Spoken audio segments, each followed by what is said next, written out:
Ta parole est une lampe à mes pieds, une lumière sur mon sentier. Psaume 119, verset 105. La méditation.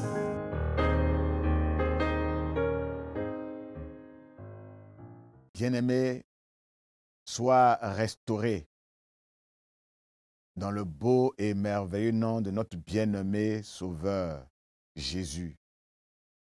Je voudrais que son bon esprit, qu'il a répandu sur chacun de nous, te donne chaque jour cette faim et cette soif intense de désirer ardemment le pur lait spirituel de la parole de Dieu, de l'entendre, de l'écouter, de la lire, de la méditer, de l'étudier, de la mémoriser, afin qu'elle te fasse grandir dans cette nouvelle vie en Jésus.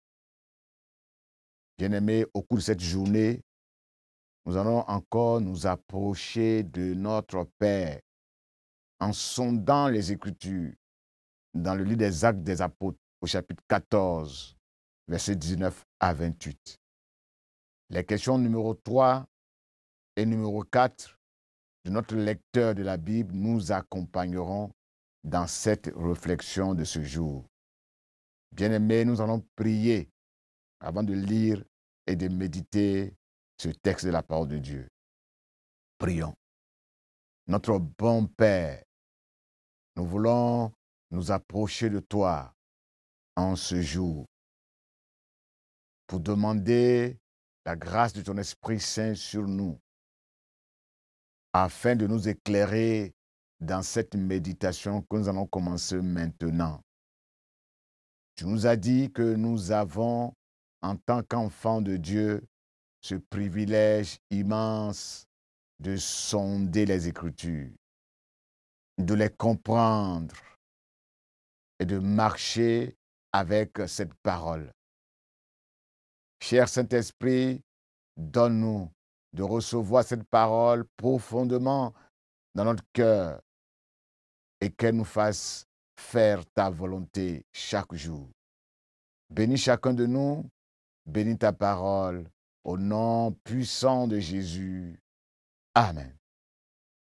Nous lisons notre texte dans Actes chapitre 14, versets 19 à 28. Des Juifs arrivèrent d'Antioche et d'Iconium et ils parvinrent à retourner le peuple contre eux. Ils lancèrent des pierres contre Paul pour le tuer, puis ils le traînaient hors de la ville, croyant qu'il était mort. Mais quand les disciples se rassemblèrent autour de lui, il se releva et rentra dans la ville. Le lendemain, il partit avec Barnabas pour Derbé. Verset 21. Après avoir annoncé la bonne nouvelle dans cette ville, y avoir fait de nombreux disciples, il retournait à Lystre, à Iconium et à Antioche. Il fortifiait les disciples et les encourageait à demeurer fermes dans la foi.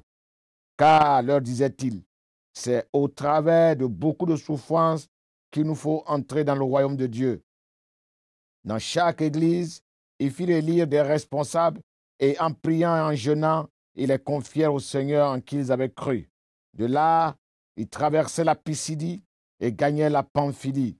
Après avoir annoncé la parole à Pergé, ils descendirent au port d'Athalie. Là, ils s'embarquèrent pour Antioche, d'où ils étaient partis et où on les avait confiés à la grâce de Dieu pour l'œuvre qu'ils venaient d'accomplir. À leur arrivée, ils réunirent les membres de l'Église et leur racontèrent tout ce que Dieu avait fait avec eux. Ils exposèrent en particulier comment il avait ouvert aux non-juifs la porte de la foi. Ils demeurèrent là assez longtemps parmi les disciples. Amen. La question numéro 3, comme toujours, va nous permettre de faire ressortir les exemples à suivre et les exemples à ne pas suivre dans ce texte. Les exemples à suivre, versets 19 à 22. Les gens pensaient que Paul était mort parce qu'il a reçu des coups de pierre. Mais quand les disciples sont rassemblés autour de lui, quand ils l'ont entouré de leur affection, de leur chaleur fraternelle, il reprit connaissance. Il se releva. Il rentra dans la ville malgré les blessures. Les bien-aimés l'ont réchauffé avec des paroles de réconfort. Ils l'ont réchauffé avec des paroles de consolation pour lui permettre d'avoir la force de continuer la mission que le Père lui a confiée. Paul a souvent bénéficié de cette sollicitude des frères. La Bible nous dit que Paul reprit courage. Il fut fortifié quand les frères sont venus à sa rencontre depuis Rome. Acte 28, verset 15. Dans 2 Corinthiens 7, verset 6, l'apôtre Paul lui-même dit, « Mais Dieu, qui console ceux qui sont abattus, nous a consolés par l'arrivée du frère Tite. » Dans ce texte, Paul et Barnabas ont été sages. Ils ont été équilibrés. Ils n'ont pas été bornés, obstinés, imprudents. Ils vont quitter Lystre, le lieu de leur persécution, ou là où leur vie était en danger, pour se rendre à Derbe afin de continuer la mission que le Père leur a confiée. Paul est un homme de foi, un homme courageux, un homme déterminé, infatigable, persévérant, qui n'abandonne pas facilement la tâche que le Père lui a confiée. Il est vraiment animé d'un esprit missionnaire. Il est concentré sur sa mission au point qu'il est capable de reprendre des forces et d'annoncer la bonne nouvelle avec Barnabas, malgré les persécutions, malgré les troubles, malgré les conflits. Le salut des âmes et leur affranchissement était sa préoccupation prioritaire, au point qu'après Derbe, ils vont retourner à Lystre, à Antioche, à Iconium et à Lystre, lieu où ils avaient été persécutés, lieu où ils ont connu des bastonnades. C'est des gens téméraires, audacieux. Leur visite missionnaire tournait essentiellement autour de 3 éléments. Gagner des âmes à Christ, fortifier l'esprit des disciples, les encourager à rester fidèles à Dieu, à persévérer dans leur foi. Il les avertissait au sujet des épreuves, au sujet des souffrances qu'ils devaient traverser dans leur marche avec le Seigneur. Ces épreuves que lui-même, il a connues. L'apôtre Paul a connu, que Barnabas aussi a connu. En leur parlant des tribulations qui jalonnent la vie chrétienne, ces 2 missionnaires ont été sincères. Ils ont été honnêtes. Ils ont été francs avec les chrétiens de ces contrées. Ils ont prêché toute la vérité de l'évangile, le plein évangile. Ils n'ont pas trompé les disciples avec des messages embellis, avec des mots lénifiants, apaisants, des flatteries qui vont adormir leur conscience, leur vigilance. Paul reprend ce même message dans Actes chapitre 20, versets 27 à 30. Il dit, je vous ai annoncé tout le plan de Dieu, sans rien cacher, sans rien passer sous silence. Parce que je ne me fais pas d'illusions. Je sais que des loups féroces, sans pitié, vont surgir parmi vous. Et ils vont détruire le troupeau de Dieu. De vos propres rangs vont surgir des hommes qui essaieront de faire de vous des disciples personnels en employant un langage pervers. Verset 23. Paul et Barnabas, dans chaque église, font élire à main levée des responsables. Et après avoir prié pour eux, après avoir jeûné pour eux, ils vont leur confier à la grâce du Seigneur, en qui ils ont placé leur confiance. Ce sont des bons leaders qui savent conduire et qui savent organiser les églises qui grandissent. Ils posent des actes spirituels qui démontrent leur humilité, leur dépendance vis-à-vis de Dieu. Ils ont prouvé qu'ils ne peuvent pas faire cette œuvre de Dieu tout seuls. Ils ont besoin que ces bien-aimés les soutiennent. Ils ont prouvé qu'ils ne peuvent pas être partout à la fois. Alors ils ont choisi des anciens, ils ont choisi des responsables pour continuer la mission dans chaque église. Paul et Barnabas n'ont pas choisi ces responsables au hasard, de façon charnelle. Et ils ne l'ont pas fait tout seuls. Ils les ont élus à main levée. Tous les membres de l'église y ont participé. Puisque ces membres de l'église connaissaient suffisamment ceux qui remplissaient les conditions pour assurer les charges spirituelles. Bien-aimés, diriger le peuple de Dieu est une affaire tellement sérieuse que Paul et Barnabas ont prié, ils ont jeûné avant de les choisir. Ils ont prié, ils ont jeûné pour les confier à la grâce de Dieu, afin que le Seigneur puisse les aider dans cette œuvre. Ils ont prié pour eux car ils savent que sans Dieu, ces derniers échoueront. C'est Dieu seul qui a le pouvoir de les garder, de les équiper, de les guider pour les maintenir dans l'ordre, dans l'assemblée.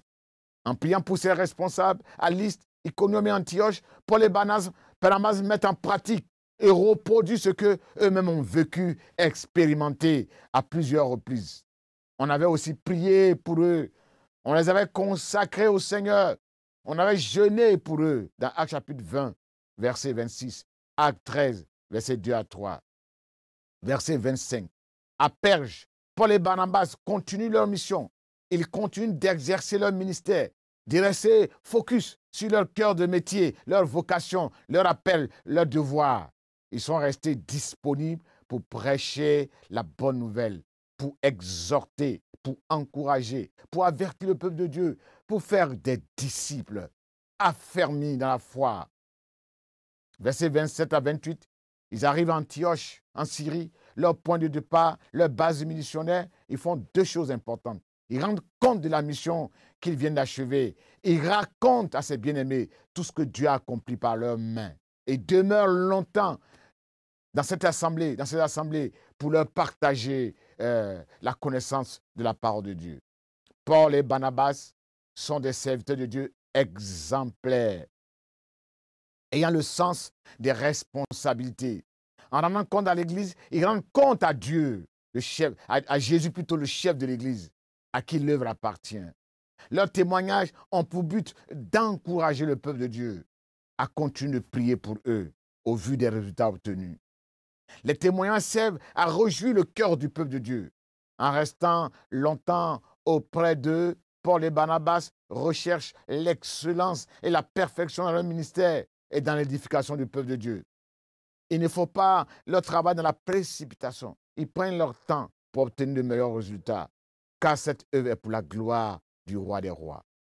Ils s'effacent devant Dieu. Ils lui attribuent le succès de cette campagne d'évangélisation, reconnaissant qu'ils sont des esclaves inutiles au service de Dieu. Ce qu'ils étaient obligés de faire, ils l'ont fait, prêcher la bonne nouvelle. Luc 17, verset 10. Ces deux missionnaires aiment la communion fraternelle.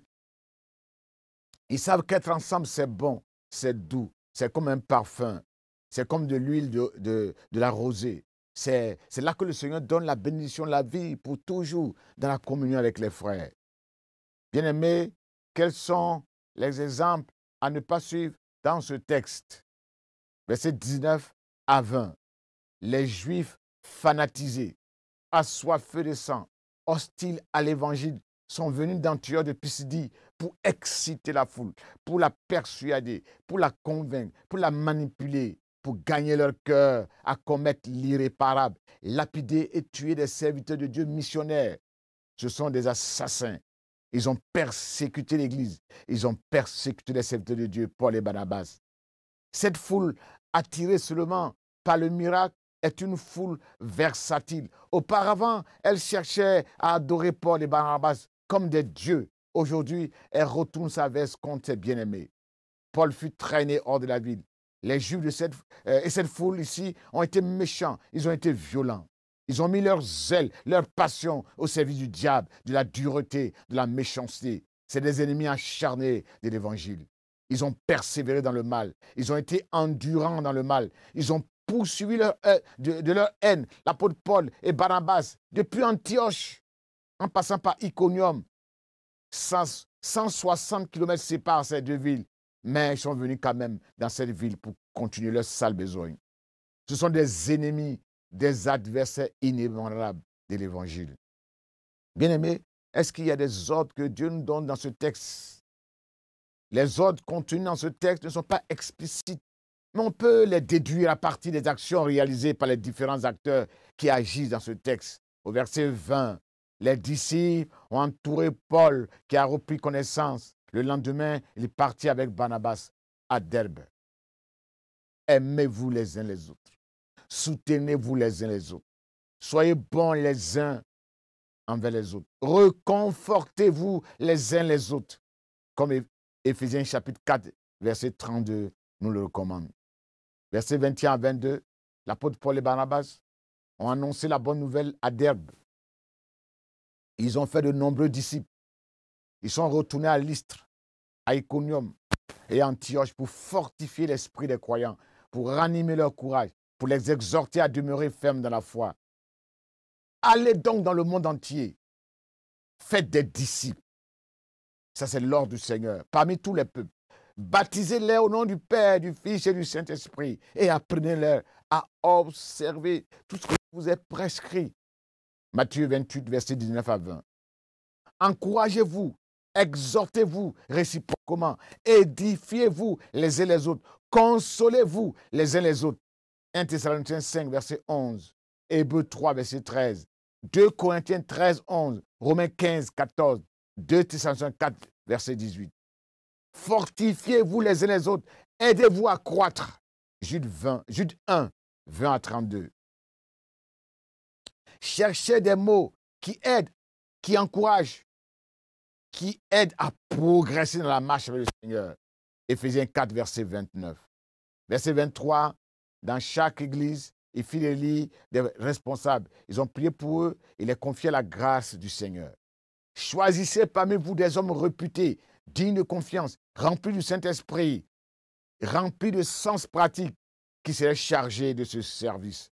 Acte 6, verset 3. Priez les uns pour les autres. Jacques 5, verset 16. Veillez les uns sur les autres.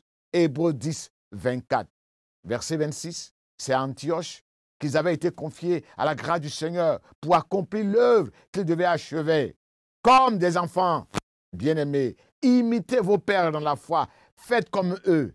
Éphésiens 5, verset 1. Verset 22, il leur dit, vous passerez par beaucoup de preuves, par beaucoup de souffrances, avant d'entrer dans le royaume de Dieu. Maintenez la vérité scripturaire. Non, Dieu veut que nous maintenions fidèlement la vérité de la parole de Dieu dans l'amour. Éphésiens 4, verset 15. Verset 27 à 28. Ils ont raconté à l'assemblée ce que Dieu a fait par leurs mains. Ils sont restés longtemps avec les chrétiens. Chaque fois que le peuple de Dieu est assemblé, chacun doit être capable d'exercer son ministère en vue de l'édification, de la formation du corps de Christ, de sa croissance d'un esprit d'amour. Éphésiens 4, verset 12. Chacun doit être prêt à apporter sa contribution, un cantique, un psaume, un enseignement, une révélation, un parler en langue, une interprétation, un témoignage, pour un seul et même but dans l'assemblée, l'édification spirituelle, pour que tous ensemble grandissent dans la même foi, dans la même vision, pour le même but, pour le salut des âmes. 1 Corinthiens chapitre 14, verset 26. Bien-aimés, prions. Notre Dieu est notre Père. Nous voulons te prier dans ta grâce et dans ton amour de nous aider à nous aimer les uns les autres. De prier pour les serviteurs de Dieu, de les entourer d'affection, afin que le ministère que tu leur as confié, ils puissent l'accomplir avec zèle, courage, persévérance. Comme Barnabas et Paul, donne-nous la force, malgré les persécutions, de continuer le travail que tu nous as confié. Donne-nous, Seigneur, de former des disciples, de les édifier, de les enseigner, de les former, afin qu'eux aussi puissent continuer le travail que tu nous as confié. Béni soit ton nom pour ta fidélité. Béni soit ton nom parce que tu nous donnes d'aimer la communion fraternelle, d'aimer d'être avec nos frères et nos sœurs, pour nous entraider, pour nous soutenir mutuellement, pour continuer à vivre dans la sainteté, dans la pureté, jusqu'à ce que tu reviennes. Merci pour tous tes bienfaits. Merci de nous y aider par le Saint-Esprit. Gloire et honneur à toi. Amen. Ta parole est une lampe à mes pieds, une lumière sur mon sentier. Psaume 119, verset 105. La méditation.